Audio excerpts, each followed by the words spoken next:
भंडारा जिल्ह्यातील साकोली तालुक्यातील शिवणीबांध गाव सध्या माकडांच्या दहशतीखाली आहे। गेल्या 8 दिवसांपासून माकडांच्या हल्ल्यांमुळे गावकऱ्यांमध्ये भीतीचे वातावरण पसरले असता या संपूर्ण प्रकारासाठी गावकरी थेट पाटबंधारे विभागाच्या निष्क्रियतेला जबाबदार धरत आहेत। शिवणीबांध गावात गेल्या 8 दिवसात माकडांनी 5 ते 6 महिलांवर हल्ले केले आहेत। यामध्ये 3 महिला गंभीर जखमी झाल्या असून काही महिला घराच्या छतावरून खाली पडल्याने गंभीर जखमी झाल्या आहेत। माकडांचा उपद्रव केवळ महिलांपुरता मर्यादित नसून लहान मुले, शाळकरी विद्यार्थी तसेच घरगुती साहित्यालाही माकडांकडून नुकसान होत आहे।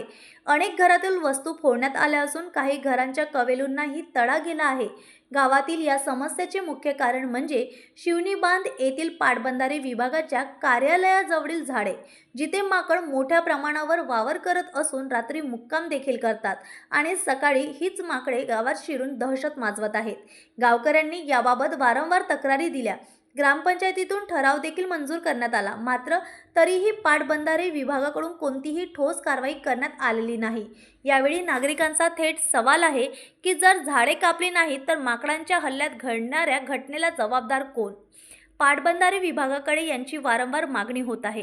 शिवणीबांध गावातील नागरिकांची मागणी स्पष्ट आहे। पाटबंधारे विभागाने तात्काळ झाडे कापून माकडांचा उपद्रव थांबवावा, अन्यथा भविष्यात कोणाचाही जीव धोक्यात येण्याची शक्यता नागरिकांनी यावेळी व्यक्त केली आहे। मोलक खूपच त्रास आहे। धावतात ते मनमाने कपडे धुवी राहिला का, भांडे घासत राहिला का, आमचं ते पूर्ण कवेलच फोडून टाकला।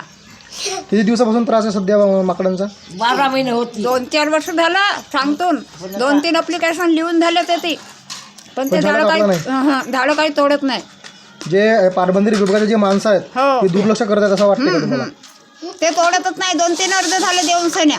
जर झाड कापला तर बंदर जातील असं वाटतं तुम्हाला? हो, ते झाडात म्हणूनच राहतात नाही येतात। एक कवेलूनच आमच्या घरावर म्हणजे नुकसान झाली आहे? नुकसान झाली आहे। आणि ते बाई आमच्या घराजवळची माझी जाऊ पडली, टोंगरे फुटलं, बांगड्या फुटल्या तिच्या, ह्या टोंगऱ्याला लागला, कमरेला झटका लागला। बंदरांचा त्रास म्हणजे माझ्या घराजवळ इरिगेशन खातं आहे आणि त्या इरिगेशन खात्यामध्ये एवढं खूप झाडं आहेत का बंदरा तिथे आले कधी 8 दिवस जेवायचं नाव नाही घेत। रात्र तेथे राहते, सकाळ झाली का इकडे गावात घुसतेत।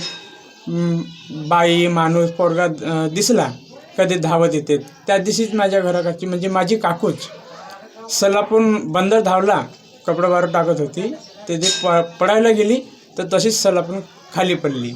काय लागलं वगैरे का त्यांना?